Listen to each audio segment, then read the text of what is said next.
I've never played this game before, so let's start. Remotely here. No matter how hard I correlate, it remains a singularity. An alpha point in my life that refuses all hypothesis.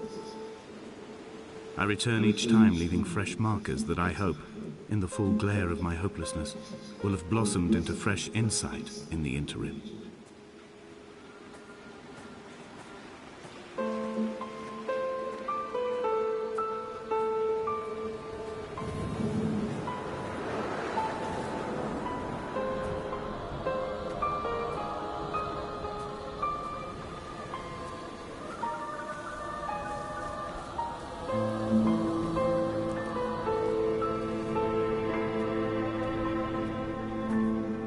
Donnelly reported the legend of the hermit, a holy man who sought solitude in its most pure form. Allegedly, he rode here from the mainland in a boat without a bottom, so all the creatures of the sea could rise at night to converse with him. How disappointed he must have been with their chatter. Perhaps now, when all that haunts the ocean is the rubbish dumped from the tankers, he'd find more peace. They say he threw his arms wide in a valley on the south side, and the cliff opened up to provide him shelter. They say he died of fever 116 years later. The shepherds left gifts for him at the mouth of the cave, but Donnelly records they never claimed to have seen him. I have visited the cave and I have left my gifts, but like them, I appear to be an unworthy subject of his solitude.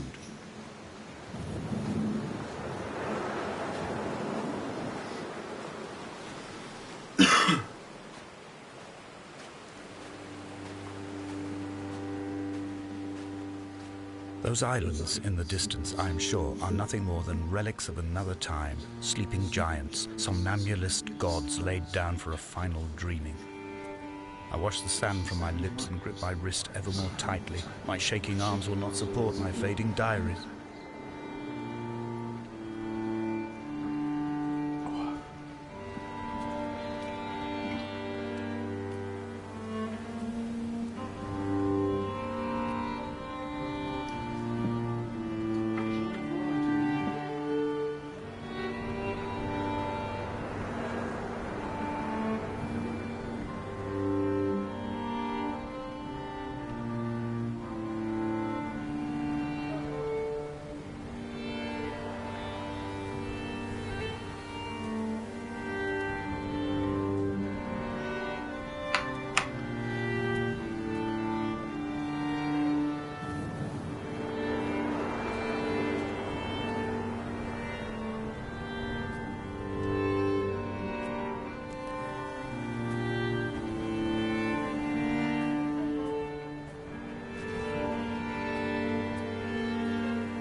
The mount is clearly the focal point of this landscape.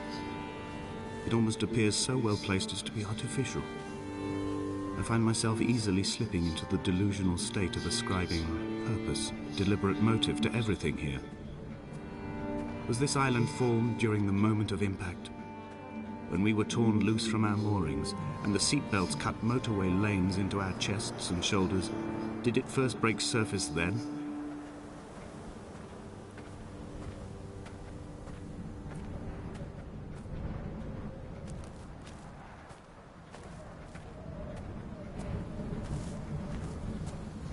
When someone had died or was dying, or was so ill they gave up what little hope they could sacrifice, they cut parallel lines into the cliff, exposing the white chalk beneath.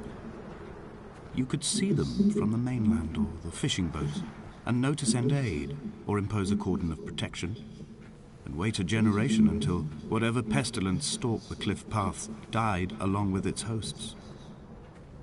My lines are just for this. To keep any would-be rescuers at bay. The infection is not simply of the flesh.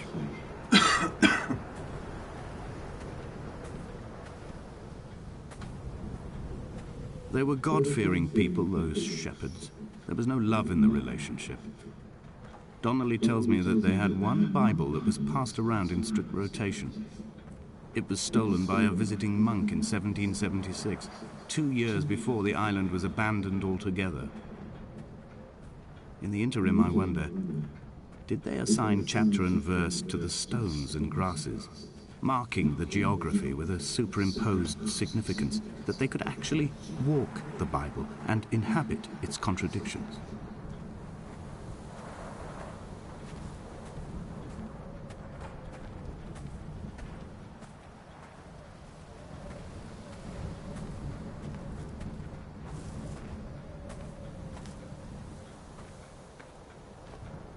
Dear Esther, I met Paul.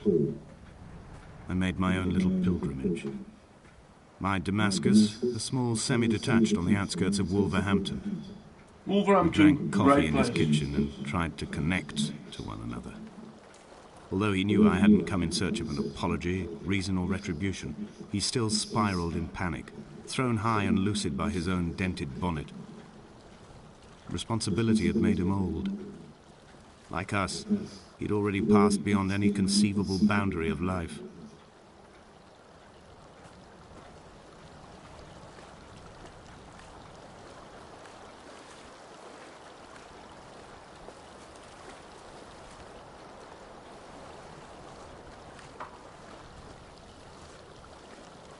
I dreamt I stood in the center of the sun, and the solar radiation cooked my heart from the inside. My teeth will curl and my fingernails fall off into my pockets like loose change. If I could stomach, I'd eat, but all I seem capable of is salt water. Were the livestock still here, I could turn feral and gorge. I'm as emaciated as a body on a slab, opened up for a premature source of death. I've rowed to this island in a heart without a bottom, all the bacteria of my gut rising up to sing to me.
Chapter 2.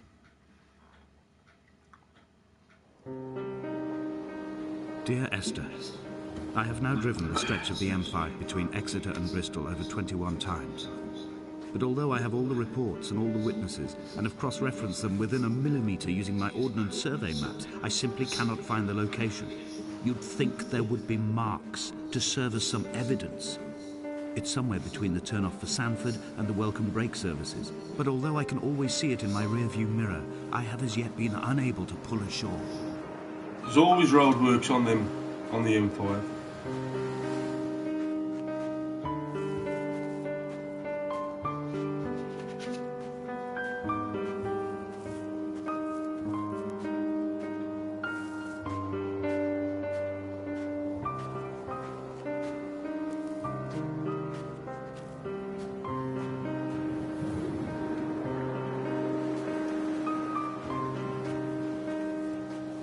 Where the hell am I?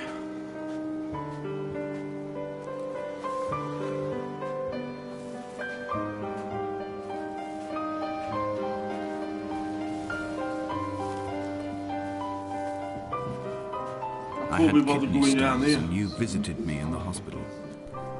After the operation, when I was still half submerged in anesthetic, your outline and your speech both blurred. Now my stones have grown into an island and made their escape, and you have been rendered opaque by the car of a drunk.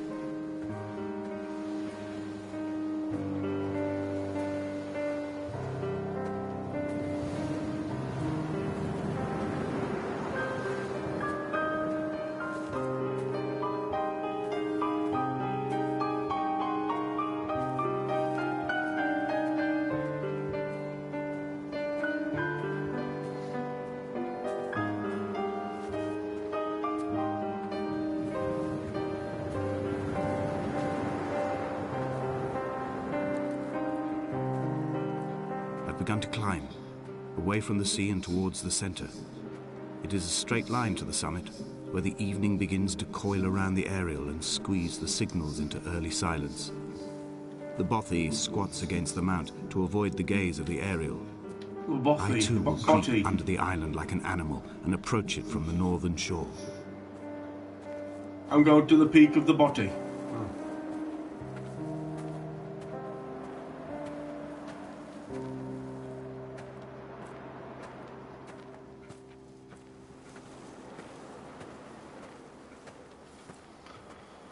Oh, I wish you could go faster. The bothy was constructed originally in the early 1700s. By then, shepherding had formalized into a career. The first habitual shepherd was a man called Jakobsen, from a lineage of migratory Scandinavians. He was not considered a man of breeding by the mainlanders. He came here every summer whilst building the bothy, hoping eventually that becoming a man of property would secure him a wife and a lineage. Donnelly records that it did not work. He caught some disease from his malcontented goats and died 2 years after completing it. There was no one to carve white lines into the cliff for him either.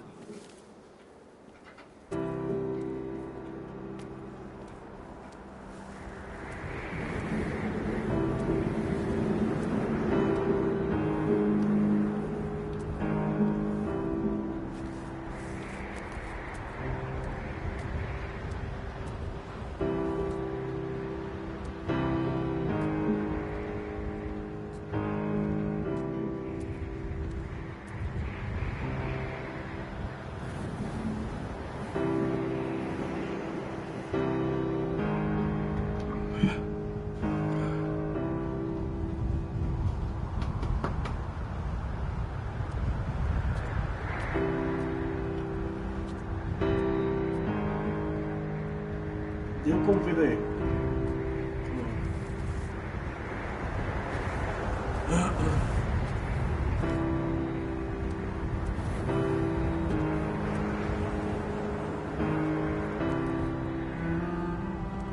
In a footnote, the editor comments that at this point, Donnelly was going insane as syphilis tore through his system like a drunk driver.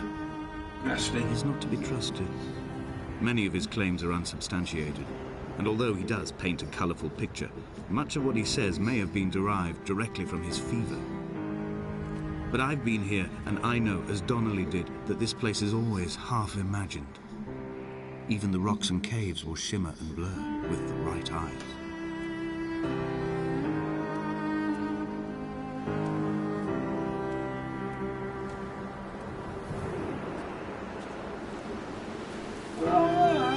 They found Jakobsen in early spring. The thaw had only just come. Even though he'd been dead nearly 7 months, his body had been frozen right down to the nerves and had not even begun to decompose. His fingernails were raw and bitten to the quick. They found the phosphorescent moss that grows in the caves deep under the nails. Whatever he'd been doing under the island when his strength began to fail is lost. He'd struggled halfway up the cliff again, perhaps in a delirium, perhaps trying to reach the bothy's fire before curling into a stone and expiring.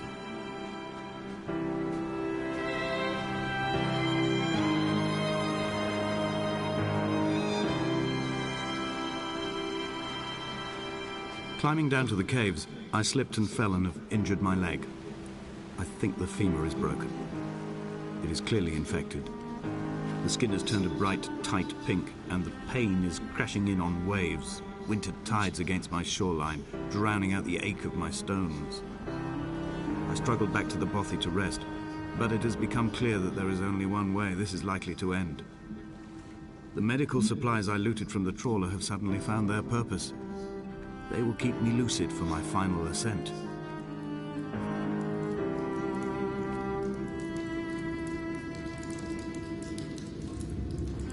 Oh, shit.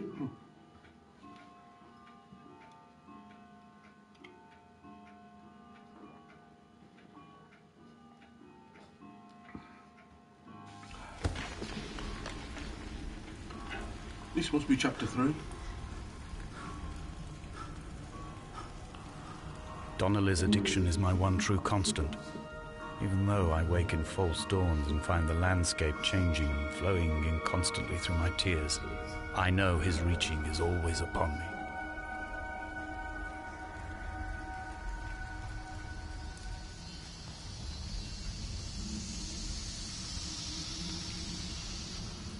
Look at that. That's lovely. I wish I could trot faster. It's hopeless, this is.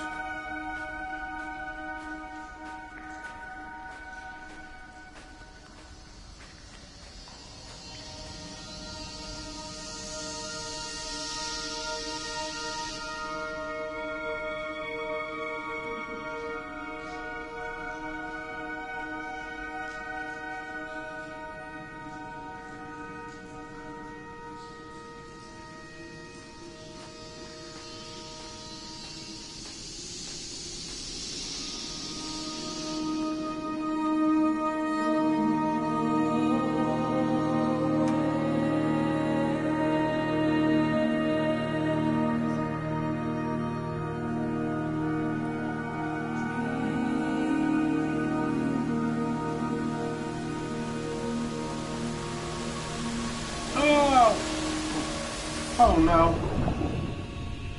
Where am I?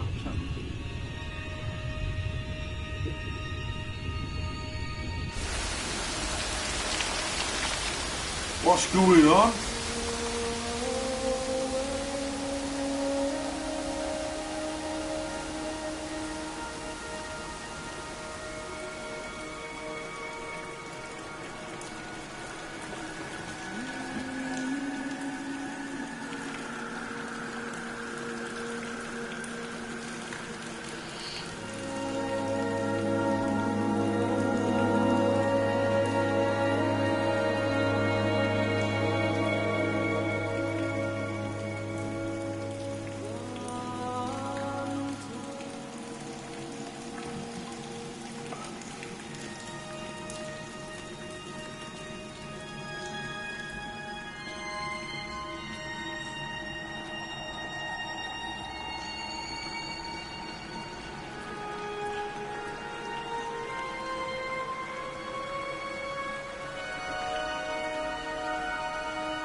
If the caves are my guts, this must be the place where the stones are first formed. The bacteria phosphoresce and rise, singing through the tunnels. Everything here is bound by the rise and fall, like a tide. Perhaps the whole island is actually underwater.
bed. Daydreaming away, just moving along.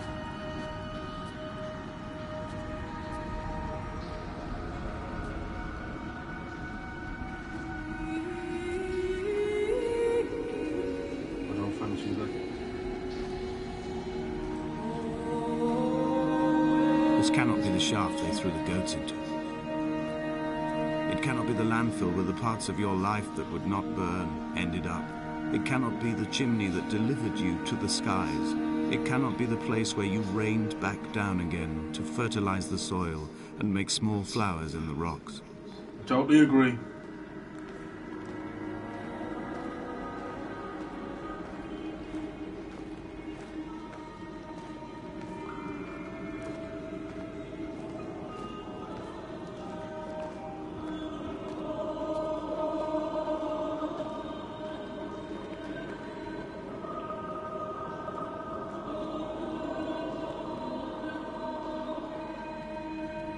So it's away from being a city.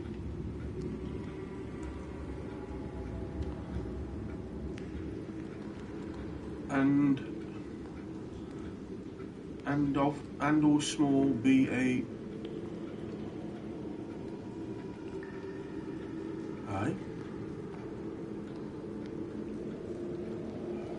burger's meat. What the hell is that? Burger meat. I don't know.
Oh, not this again.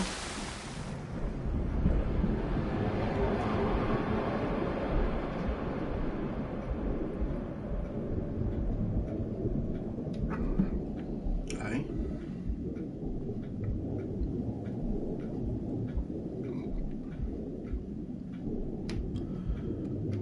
I'm on the M5 motorway.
Just head for the light.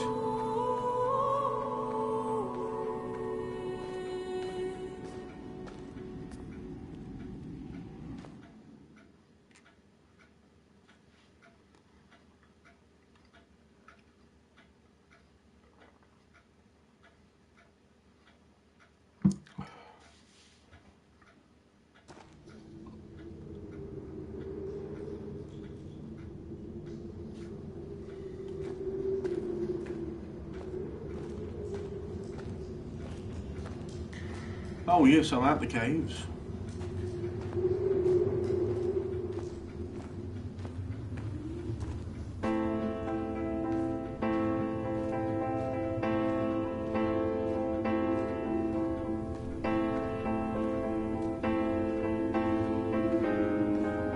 I wish I could have known Donnelly in this place. We would have had so much to debate. Did he paint these stones or did I? Who left the pots in the hut by the jetty? Who formed the museum under the sea? Who fell silently to his death into the frozen waters? Who erected this godforsaken aerial in the first place? Did this whole island rise to the surface of my stomach, forcing the gulls to take flight?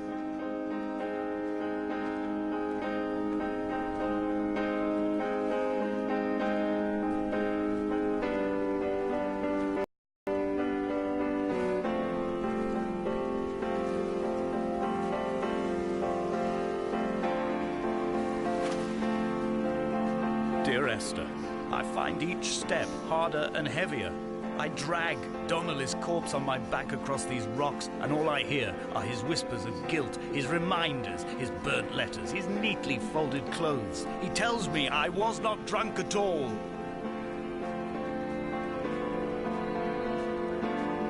I don't know about that, I'm just following the candles.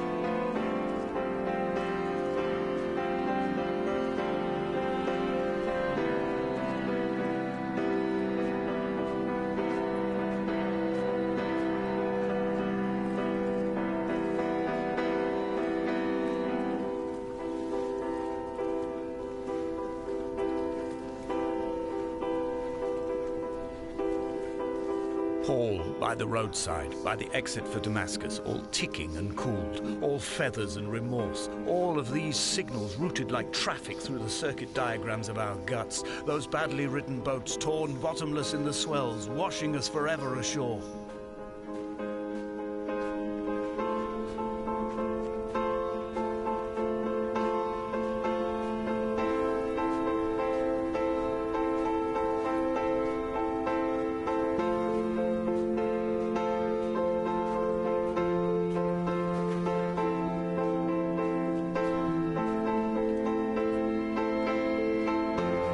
From here, I can see my armada.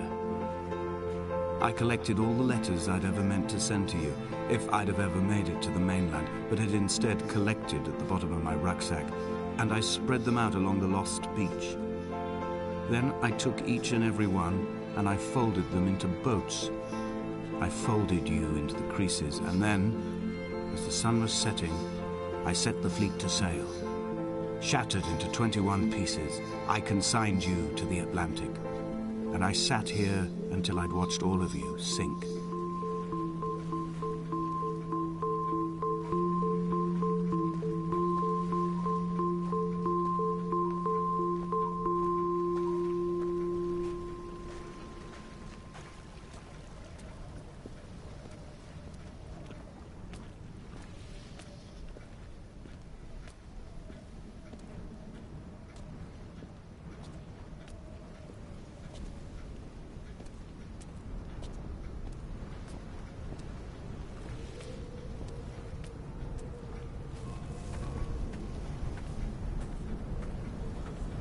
Oh, there's that beacon.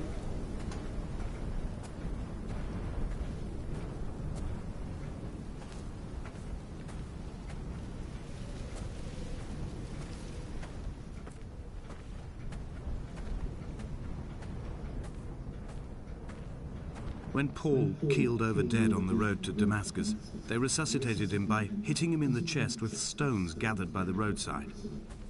He was lifeless for 21 minutes, certainly long enough for the oxygen levels in his brain to have decreased and caused hallucinations and delusions of transcendence. I'm running out of painkillers, and the moon has become almost unbearably bright.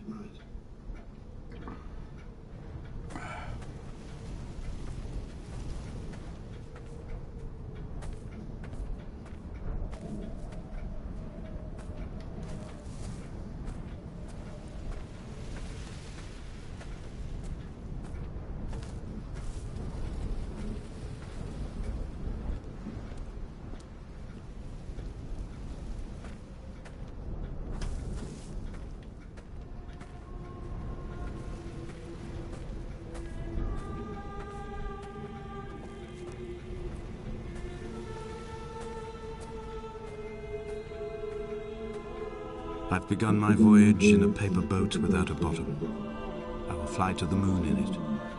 I've been folded along a crease in time, a weakness in the sheet of life.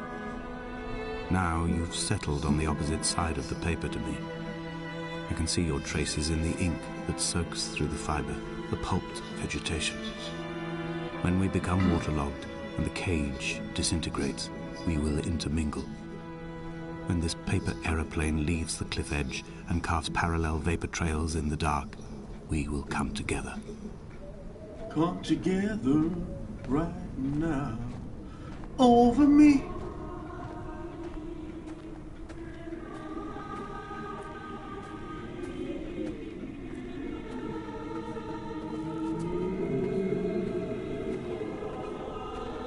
If only Donnelly had experienced this, he would have realized he was his own shoreline, as am I. Just as I am becoming this island, so he became his syphilis, retreating into the burning synapses, the stones, the infection.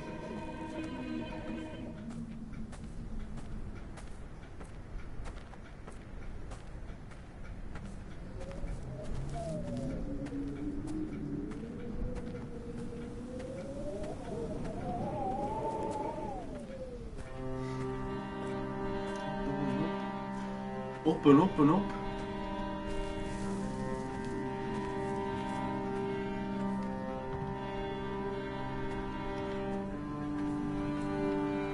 There are headlights reflected in these retinas. Too long in the tunnels of my island without a bottom. The sea creatures have risen to the surface, but the gulls are not here to carry them back to their nests. I've become fixed, open and staring, an eye turned on itself. I've become an infected leg whose tracking lines form a perfect map of the junctions of the M5. I will take the exit at mid-thigh and plummet to my ester.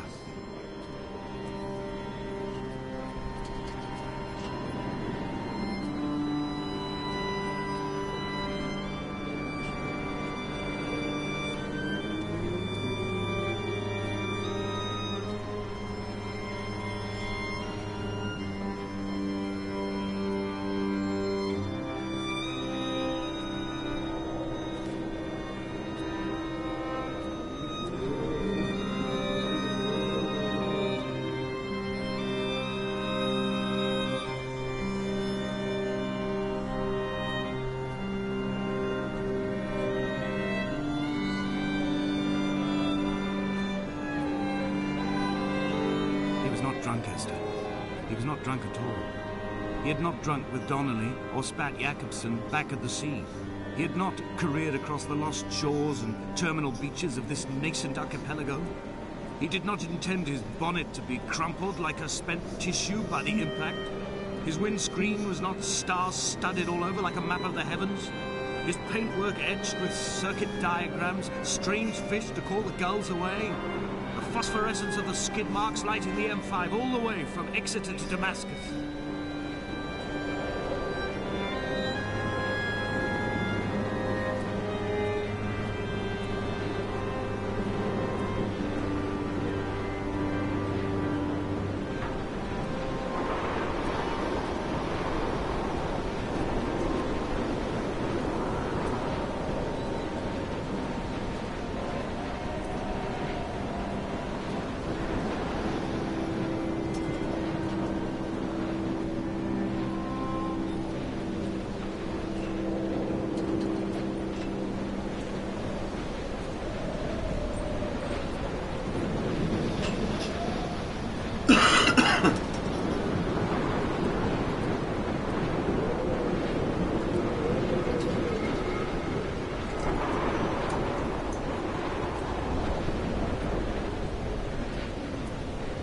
Run out of places to climb. I will abandon this body and take to the air. Dear Esther, I have burned the cliffs of Damascus. I have drunk deep of it. My heart is my leg and a black line etched on the paper all along this boat without a bottom. You are all the world like a nest to me. Eggs unbroken form like fossils, come together, send small black flowers to the air. From this infection, hope. From this island, flight. from this grief, love.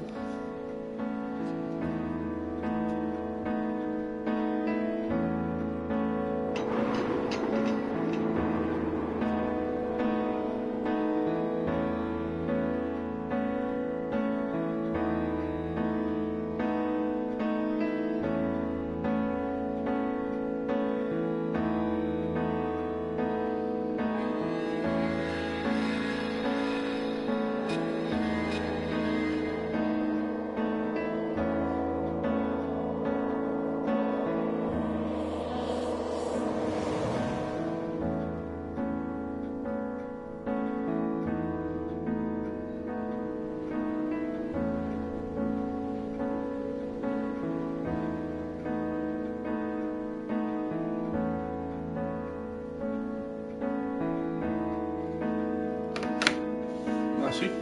That's the whole game from start to finish. In 38 minutes or whatever. Just over half hour.